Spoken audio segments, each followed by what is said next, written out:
c'est sous la pluie que le RCBA se confrontait à Gimont au stade Mathéo Petit d'Arcachon. Un match craint par les locaux puisque les visiteurs assurés de leur maintien se déplaçaient sans pression.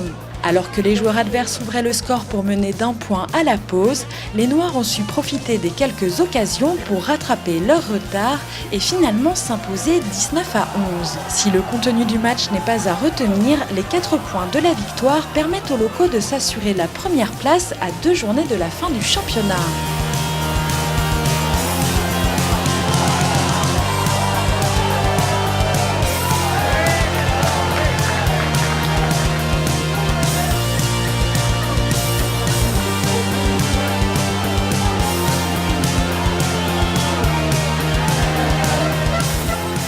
C'est un match qu'on redoutait parce que m'a pris une belle performance à Morlas, donc c'est un peu un trou d'air qu'on a en réceptionnant le dernier de la poule qui était lui aussi assuré du maintien vu la réforme des compétitions.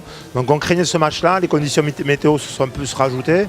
Donc écoutez, on est très content d'avoir gagné dans un match difficile, des conditions difficiles et avec une performance très moyenne de notre part. Mais là on s'en sort bien, on gagne bien. Donc voilà, on est content.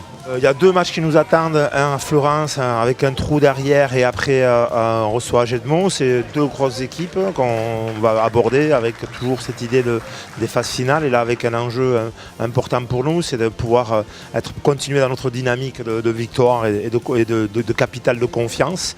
Et puis après c'est commencer à travailler sur le projet de jeu et les adaptations stratégiques par rapport aux phases finales qui nous tendent les bras. Oui, forcément. Puis on est bien sûr, comme dans tous les matchs depuis le début de la saison, on a l'équipe à battre. Donc on sait qu'on aura un match de haute volée avec une forte intensité.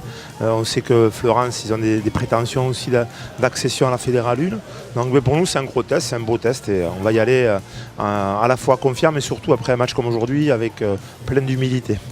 Globalement, en infirmerie, quand on en rentre, on en perd 2, donc on reste sur la même logique pour l'instant. Donc, écoute, pour l'instant, petit à petit, ce qui compte là, c'est qu'une fois le championnat, la phase terminée de poule, c'est-à-dire le 2 avril, on puisse récupérer un maximum de potentiel. Et je pense qu'on est dans les clous pour ça, pour récupérer 3-4 joueurs d'ici ces phases finales.